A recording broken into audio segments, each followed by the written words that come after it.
Fala aí, torcedor vascaíno que me acompanha aqui no canal Complexo Vascaíno. Tudo bem com vocês? Espero que sim. Mais um vídeo aqui no canal falando sobre Vasco todos os dias. Antes da gente começar a falar sobre o nosso time, uma observação. Seleção brasileira sub-20 acabou de ganhar de 6-0 em cima da República Dominicana. E um resultado positivo, né? Ainda mais para os nossos crias, tanto o Andrei Santos quanto o Marlon Gomes. Aí conseguindo um bom resultado e que eles tenham um próspero Mundial Sub-20, que a seleção brasileira consiga conquistar. E isso é positivo pra gente, porque que traga bons olhares, principalmente pro Marlon Gomes, né?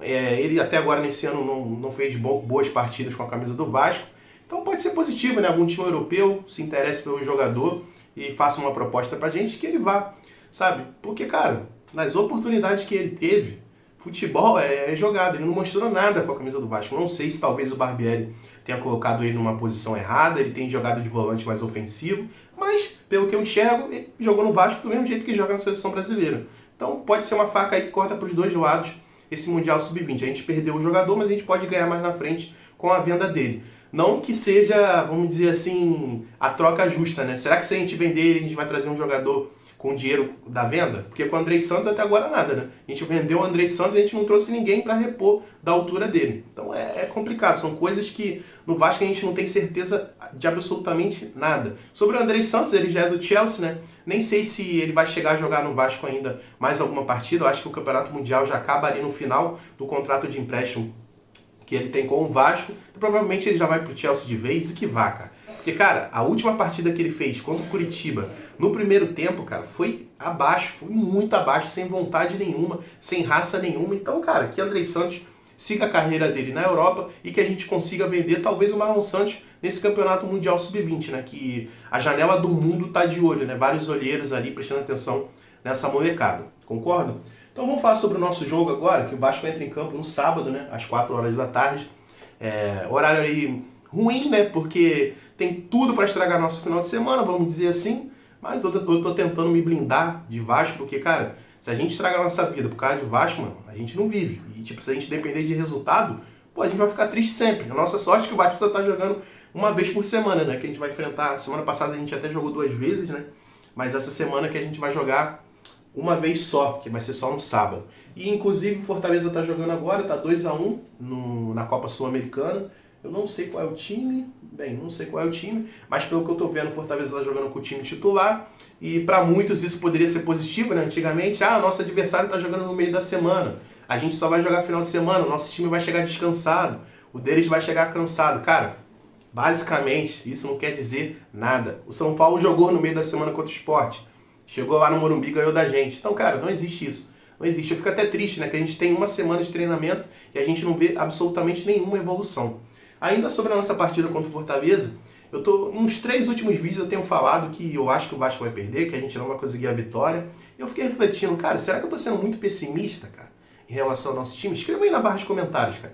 Porque, cara, eu não consigo enxergar o Vasco ganhando do Fortaleza, ainda mais jogando lá. Vocês conseguem enxergar? Eu não consigo, eu simplesmente não consigo. Então eu fico até pensando, pô, será que eu tô sendo muito negativo e tal? Bom, escreva aí nos comentários para ver se vocês pensam igual a mim. E pedindo pra vocês também, eu tô vendo muita gente que não é inscrita do canal assistindo os vídeos. Então, cara, se você não é inscrito, se inscreva aí, não custa nada, de graça. Minha frase padrão, Vascaíno ajuda Vascaíno. Você já ajudou um Vascaíno hoje, não? Então esse é o momento, conta com a sua inscrição, tranquilo? E vambora, mais uma informação que acabou de sair, essa fresquinha, né, que o Maurício Barbieri, ele foi punido com 2 jogos, ainda lá pela primeira rodada do Campeonato Brasileiro contra o Galo, que ele foi expulso, ele xingou o Klaus, né, se não me engano era o Klaus, o árbitro, e ele já pagou um jogo, que foi contra o Palmeiras, né, que o Maldonado ficou na beira de campo, e agora a Justiça falou que ele tem que pagar por 2 jogos, ou seja, falta mais um, que é contra o Fortaleza. Então a gente não vai ter o Barbieri na beira de campo contra o Fortaleza, e a gente não vai ter também o Pedro Raul. Pedro Raul, que também foi suspenso com o cartão amarelo, se não me engano, o 3º cartão amarelo que ele tomou. No meu ponto de vista, acho que não vai fazer falta nenhuma. Eu acho que o padrão do Vasco, os jogadores já sabem como é que é. O Vasco tem um esquema tático definido, né? Que é aquele, vamos dizer, entre aspas, propor o jogo quando dá e a gente não amassa. A gente propõe o jogo e não consegue fazer gol. Ou se a gente conseguir propor o jogo e fazer 1-0, aí é aquela característica que todo mundo defende. Então, qual é o trabalho que o Barbieri tem na beira de campo? Os jogadores já sabem o que fazem. A gente vai propor, se a gente fizer 1-0, a gente recua todo. Ou então, a gente vai continuar em cima e tomar um gol no contra-ataque, que é o que vem acontecendo nas últimas partidas. Então acho que não vai fazer falta nenhuma. Sobre o Pedro Raul, também acho que não vai fazer falta nenhuma, só que o grande problema é que talvez o Barbieri não estar na beira de campo não faça falta, sabe? Agora o Pedro Raul não está jogando nada e ele não vai jogar, vai fazer falta, porque o reserva dele é o Juan Cruz. Se o Pedro Raul hoje é nota 0,5, o Juan Cruz é menos 10, sabe? É um jogador que tu vê que tem até vontade, talvez na vontade ele possa até vencer do Pedro Raul, mas cara, ele não sabe nem todos os domínios que ele tentou, principalmente na partida que ele entrou contra o Santos, aliás, contra o Bahia, cara, todo desengonçado, estabanado, então cara, não vai agregar basicamente nada. Talvez o Pedro Raul como poste na frente seja mais jogador do que o Juan Cruz. A gente ainda não sabe qual vai ser o substituto, mas se o Barbieri optar para colocar um jogador com a característica parecida com o Pedro Raul, provavelmente o Juan Cruz vai ser titular. A gente não sabe se ele vai querer botar um ataque mais rápido, talvez entrar com o Eric Marcos ou Alex Teixeira, que nem é tão rápido assim, né? Então fica esse ponto de interrogação. Vamos ver o que vai acontecer nessa partida de sábado,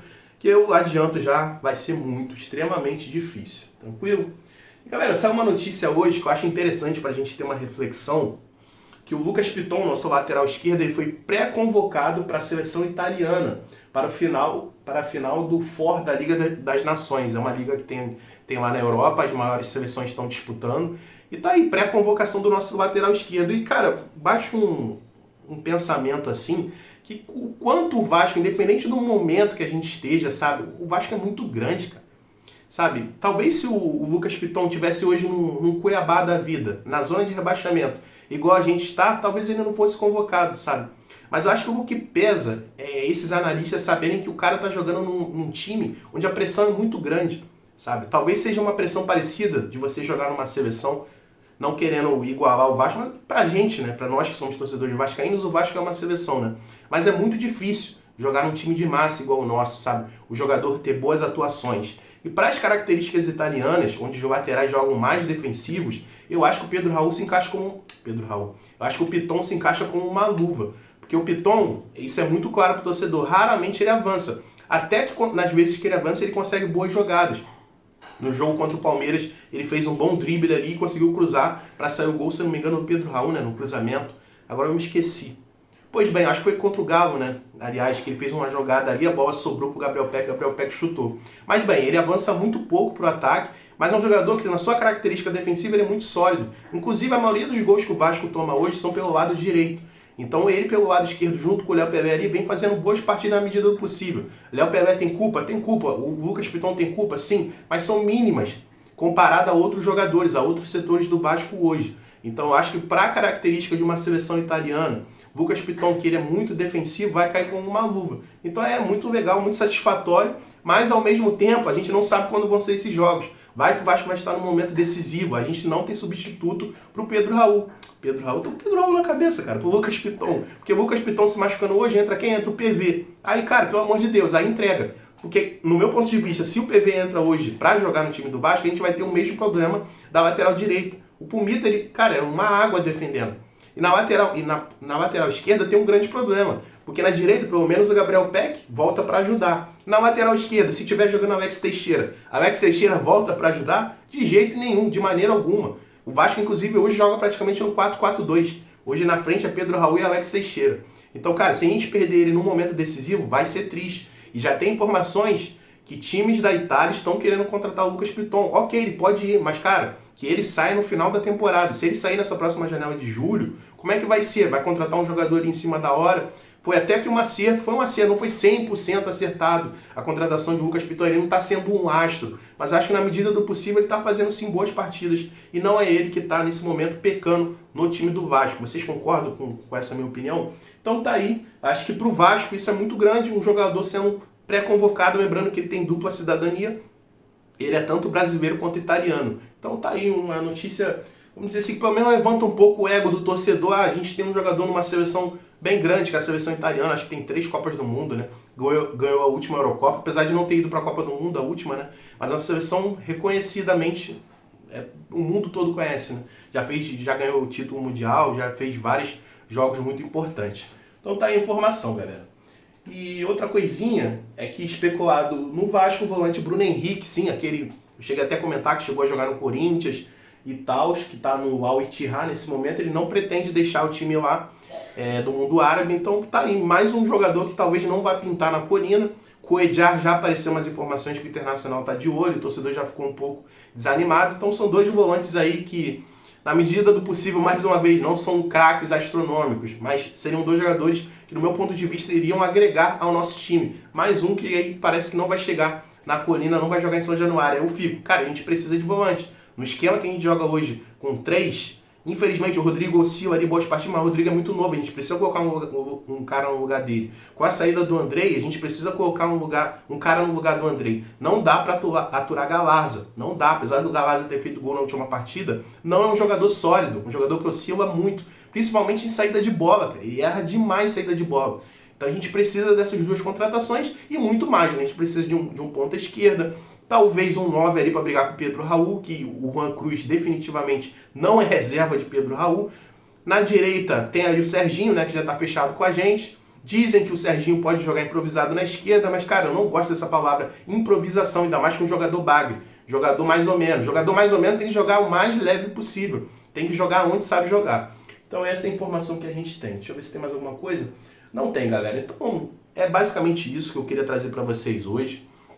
E eu fico pensando, cara, se a gente perde pro Fortaleza no sábado, vai ficar pedreira. Vai ficar pedreira, porque se depender dos times ali de cima começarem a ganhar, se o Corinthians conseguir sair da zona de rebaixamento, a pressão vai ser cada vez maior. Então, a gente está na expectativa. Como é que os jogadores, como é que a comissão técnica, a diretoria vai reagir com esse momento que estamos vivendo, sabe? Não pode tirar o chapéu de jeito nenhum, não pode jogar o chapéu, quer dizer, não pode se entregar de jeito nenhum. A gente tem que fazer esse ano diferente de todos os outros. E esse pode ser o recomeço, tentando ser um pouco otimista. Sabe, em outros anos já aconteceram da gente entrar na zona e a gente não conseguir sair. Então, cara, vamos fazer esse ano diferente. Vamos dar a virada. O pessoal estava pegando a estatística no Campeonato Brasileiro do ano passado, no final do primeiro turno, o Fortaleza estava na zona de rebaixamento só com 15 pontos. Resultado, no final do campeonato, o Fortaleza conseguiu se classificar para a Libertadores, para a pré-Libertadores, e conseguiu ganhar partidas importantes. Mas claro, o time do Fortaleza tem bons jogadores. Ano passado eles estavam focados na Libertadores até a metade do ano. Talvez por isso que eles estivessem na zona. Mas, cara, a gente vai ter oportunidade para dar a virada, que vai ser essa janela de contratações de julho.